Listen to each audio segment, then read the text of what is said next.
উপদেষ্টা, সে জায়গাতে আপনাকে একটু স্মরণ করিয়ে দেই, সে কোনো প্রধান উপদেষ্টা না। বাংলাদেশের প্রধান উপদেষ্টা বলে কোনো ধরনের পদ নেই, পদবি নেই, বাংলাদেশের সংবিধানে এই ধরনের কোনো কিছুই নেই। আর অন্তর্বর্তীকালীন সরকার বলে কোনো ধারণাও বাংলাদেশের সংবিধানে নেই। এটি একটি দখলদার, এটি একটি দখল করা পোস্ট, এবং বাংলাদেশকে তারা ক্যাপচার করেছে। এবং আপনার এই প্রোগ্রামের মাধ্যমে আরো একবার আমার সুযোগ এসেছে এটা বলে দেওয়া যে আমাদের সংবিধানের 106 নম্বর অনুচ্ছেদ অনুযায়ী যেই প্রভিশনের কথা তারা বলছে, অর্থাৎ অ্যাপেলেট ডিভিশনের অনুমতি নিয়ে বা মতামত নিয়ে তারা একটি সরকার গঠন করেছে, সেটাও মিথ্যে কথা।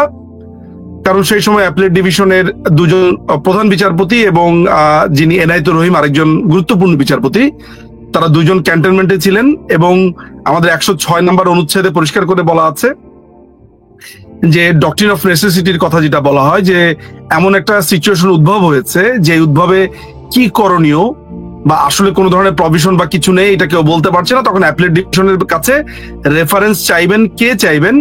রাষ্ট্রপতি চাইবেন। আমরা দেখতে পেয়েছি যে আইন মন্ত্রণালয় রেফারেন্স চেয়েছে। আইন মন্ত্রণালয়ের রেফারেন্সে পরিষ্কারভাবে উল্লেখ আছে যে মাননীয় প্রধানমন্ত্রী পদত্যাগ করেছেন, এই মতো অবস্থায় তারা জানতে চেয়েছেন। ওয়ারেজ উই দেখতে পেয়েছি, আমরা পরবর্তীতে দেখতে পেলাম যে মাননীয় প্রধানমন্ত্রী কোনো ধরনের পদত্যাগ করেননি। তার মানে যে রেফারেন্সটা আইন মন্ত্রণালয়ের মাধ্যমে চাওয়া হয়েছিল অ্যাপেলেট ডিভিশনের কাছে, সেই কথা সেখানে মিথ্যা তথ্য দেওয়া ছিল। ফলে মিথ্যে তথ্য, প্রতারণা, ধান্দাবাজি, প্রধান বিচারপতি উপস্থিত না থাকা, এসব সবকিছু মিলিয়ে ওই 106 অনুচ্ছেদও এখানে আসলে ফুলফিল করে না। ফলে আপনি যে আপনার প্রোগ্রামে প্রধান উপদেষ্টা বলছেন, এটি ভুল।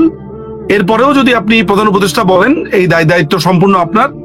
আমি ধরে নিব যে আপনি একটি ভুল তথ্য জনগণকে দিচ্ছেন। আপনার বলা উচিত দখলদার বাহিনী।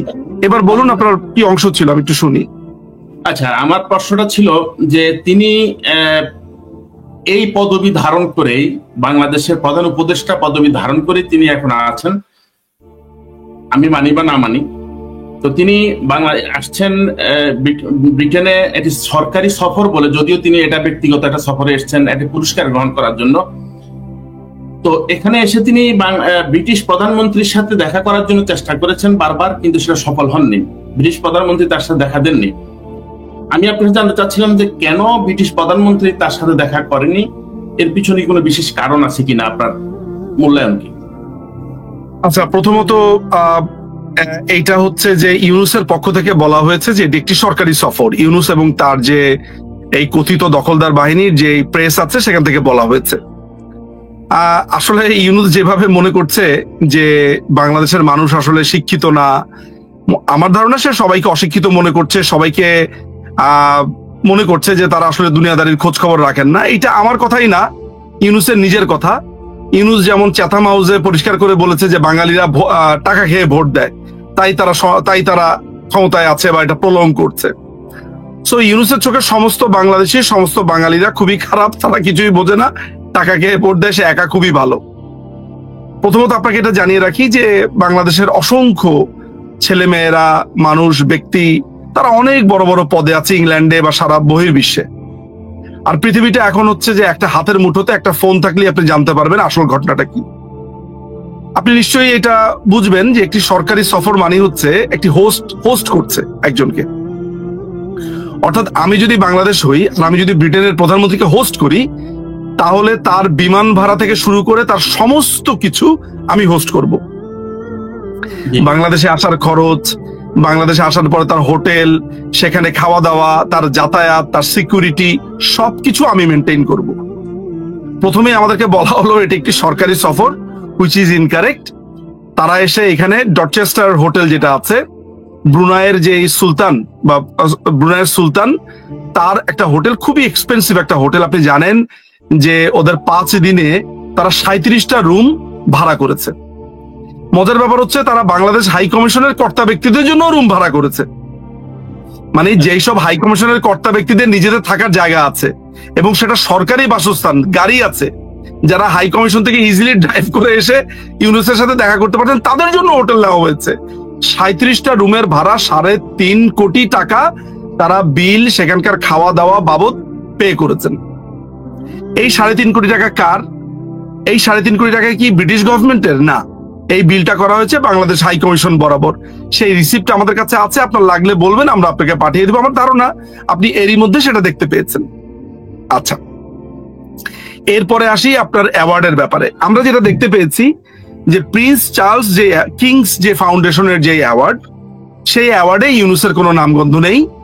ইউনুসকে আসলে মূলত একটা চ্যারিটেবল প্রতিষ্ঠান, যাদের কোনো নামগন্ধ কিচ্ছু নেই, তারা তাকে একটা ফটো ফ্রেম উপহার দিয়েছে। আমি ধরে নিচ্ছি এটা একটা ট্রফি, এটা একটা পুরস্কার। এটা ইউনুসকে ব্যক্তিগতভাবে যদি পুরস্কারটা দেওয়া হয়, nothing to do with Bangladesh. আপনাকে রাষ্ট্র এবং ব্যক্তি আলাদা করতে হবে। ইউনুস আপনার 5 তারিখের আগে একা একা ফ্রান্সে যেত, একা একা ঘুরতো, একা একা ট্রাভেল করতো, আমরা সেটা দেখেছি। আপনি যদি আপনার স্মরণ শক্তি ভালো থাকলে আপনি জানবেন যে ফ্রান্স থেকে সে যখন আসে তখন কিন্তু সে একা ট্রাভেল করছিল, অনলি ওয়ান পার্সন। আমরা তার হাতে একটা কেবিন ব্যাগেজ দেখেছি, তাকে এককভাবে দেখেছি, সেখানে আর কেউ ছিল না। 5 তারিখের পরে এসে তার ব্যক্তিগত সমস্ত কিছু রাষ্ট্রের উপর চাপিয়ে দিয়েছে। ডাক্তারের কাছে যাচ্ছে রাষ্ট্রীয় খরচে। এই যে আপনি 3.5 কোটি টাকা আপনার হোটেলের খরচ দেখলেন, এই বিমানের খরচ কত হয়েছে? এই অ্যাওয়ার্ডটা একটা ব্যক্তিগত অ্যাওয়ার্ড, এটার জন্য 37 জন মানুষ কেন লাগলো তার সাথে? মানে আপনি আমাকে শুধু ওই যুক্তিগুলো বুঝিয়ে দেন যে 37টা রুম ভাড়া করা, তারপরে একটা বিমান ভাড়া করে চার্টার বিমানে এখানে আসা, ওয়াই? এই যে বারবার তারা বলছে যে আগের সরকার খারাপ ছিল, আগের সরকার এই করেছে সেই করেছে, তাহলে এই দখলদার বাহিনী কি করলো? এই যে এত বড় বড় কথা বললো, তাহলে দখলদার বাহিনী আপনাকে নতুন কি দেখালো? কিছুই দেখায়নি। বরঞ্চ এই টাকাটা কাদের? এই টাকাটা আমার আর আপনার। কিভাবে আমার আর আপনার? আমরা যে দেশে টাকা পাঠাই, পাউন্ড যেটা পাঠাই, এই পাউন্ড গুলো কিভাবে যায় আপনি জানেন? কিভাবে আপনার রেমিটেন্স জমা হয়? পাউন্ড গুলো কিন্তু এখানে থেকে যায়, এইটার বিনিময় হারটা বাংলাদেশে চলে যায়, তাই তো? এইটা এখানকার ব্যাংকে জমা পড়ে, বাংলাদেশের ফান্ডে জমা পড়ে, বাংলাদেশে একটা এইভাবেই বাংলাদেশ বৈদেশিক মুদ্রাগুলো বাংলাদেশের ফান্ডে জমা থাকে, আপনার বিদেশি রিজার্ভ। এই রিজার্ভের টাকা দিয়ে বাংলাদেশ যে বিভিন্ন পণ্য আনে, বিদেশ থেকে আমদানি করে, সেগুলোর পে করে, বাংলাদেশের বিভিন্ন যে লোন নিয়েছে, বাংলাদেশ যে বিভিন্ন বিদ্যুৎ থেকে শুরু করে পৃথিবীর বিভিন্ন রকমের যে লোন, আমদানি, নানান রকমের কিছু এই টাকা থেকেই কিন্তু পে করা হয়। এই টাকা থেকে আপনার 3.5 কোটি টাকা দিয়ে দেওয়া হলো। কার টাকা? এটা আমার টাকা। এটা কার টাকা? এটা আপনার টাকা। কিন্তু কেউ কোনো প্রশ্ন করছে না। সাধারণ একটা প্রশ্ন করুক যে ইউনুস, তুমি এখানে কি অ্যাওয়ার্ড নিতে এলে? তুমি না বললে এটা সরকারি সফর, তাহলে 3.5 কোটি টাকা কেন বাংলাদেশ হাই কমিশন দিল? আচ্ছা, তুমি না বললে এটা সরকারি সফর, তাহলে প্লেনের যে খরচ সেইটা তাহলে তুমি মিথ্যা বললে কেন? সেটা তো বাংলাদেশ দিয়েছে, আমার টাকা। কেউ কি এই প্রশ্নটা করছে? আমরা করছি এই প্রশ্নটা। সুতরাং এটা কোনো সরকারি সফরও ছিল না, এটা কিছুই ছিল না। এবং সবচেয়ে লজ্জার ব্যাপার হচ্ছে কিয়ার স্টারমারের সাথে কোনো ধরনের আলোচনাই হয়নি এবং তিনি তাকে কোনো ধরনের অ্যাপয়েন্টমেন্ট দেননি। বরঞ্চ আমাদের যে ব্রিটিশ এমপি রয়েছেন, তিনি কিন্তু চ্যালেঞ্জ করেছেন ইউনুসকে এবং তিনি বসতে চেয়েছিলেন যে আমার বিরুদ্ধে যেসব অভিযোগ তুমি এনেছো, আমি সেসব নিয়ে তোমার সাথে কথা বলতে চাই। তিনি সেই চ্যালেঞ্জটা গ্রহণ করেননি এবং এই ঘটনা ঘটেছে। তো আলটিমেটলি যেটা হয়েছে যে চরমভাবে অপমানিত হয়ে এখান থেকে সে ভেগেছে। মজার ব্যাপার হচ্ছে যে এয়ারপোর্টে একটা মানুষ পর্যন্ত আসেনি ব্রিটেনের, মানে এমনকি চ্যারিটেবল যে সংস্থাটা তাদের পক্ষ থেকেও কেউ আসেনি। সেখানকারও যদি একটা লোক পাঠাতো, একটা গাড়ি পাঠাতো, সেখানেও আসেনি। আপনার যে এই কেরানি শফিক আছে, এই কেরানি শফিক মানে সহযাত্রীরাই তাকে গার্ড অফ অনার দিচ্ছে। মানে হয়েছে কি, প্লেনটা থামার পরপর সহযাত্রীরা আগে বের হয়ে এসে সবাই লম্বা হয়ে দাঁড়িয়ে আছে, অ্যাজ ইফ তারাই হচ্ছে ব্রিটেনের প্রধানমন্ত্রী বা সামথিং। মানে নিজেরাই নিজেদের পিঠ চুলকে দিচ্ছে। এই হচ্ছে ইউনুস, আর এই হচ্ছে তার ম্যাজিক, এই হচ্ছে ইউনুসের রাষ্ট্রীয় সফর। কিন্তু আমি একটু জানতে চাচ্ছি আপনার কাছে, যেটা হচ্ছে যে তারা তো চেষ্টা করেছেন, কিন্তু একটা সাধারণ কূটনৈতিক ভদ্রতার কারণে হয়তো একটা প্রধানমন্ত্রী সমমানের একটা লোক যখন বাংলাদেশে গেল, সে যদি সরকারের বা সরকারের প্রধানের সাক্ষাৎ চায়, সময় থাকলে সাক্ষাৎটা করেন, কিন্তু একেবারে সরাসরি প্রত্যাখ্যান করার কোনো বিশেষ কারণ আছে কি মনে করেন কিনা আপনি? না, আজকে যদি মাননীয় প্রধানমন্ত্রী শেখ হাসিনার কাছে আপনার কেউ একজন এসে বলে আমি আসছি, আমি আইসি, এইটা বলে সে বলে যে আমি একটা অ্যাপয়েন্টমেন্ট চাই, প্রধানমন্ত্রীর তো ব্যস্ততা আছে, শিডিউল আছে, উনি তো তার শিডিউল ভেঙে এইভাবে ব্যক্তিগত কেউ সফরে আসলে সেখানে এন্টারটেইন করবে না। প্রত্যেকেরই তো একটা শিডিউল আছে। আপনার স্টারমারের কি আপনার কাছে মনে হয় যে তার আজাইরা প্রচুর কাজকর্ম আছে, যে আসবে তার সাথে দেখা করবে? এখানে ভদ্রতার কথা দেখতে, ভদ্রতার প্রশ্ন তো আসবে ইউনূসের। কথা নাই বার্তা নেই, আমার বাসাতে এসে হাজির।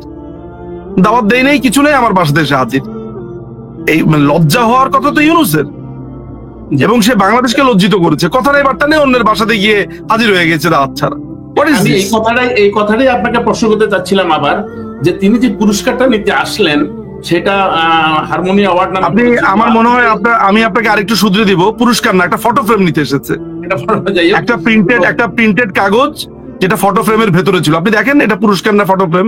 জি, কিন্তু আপনি এই হারমোনি অ্যাওয়ার্ড সম্পর্কে কি আগে কোনো কিছু জানতেন? এটা খুব পরিচিত খুব মূল্যবান কোনো অ্যাওয়ার্ড কিনা এখানে ইউরোপে, ব্রিটেনে? আমি আপনাকে এইসব জিনিস জানার সময় আমার নাই, এইসব জিনিস নিয়ে আমার ভাবারও সময় নাই।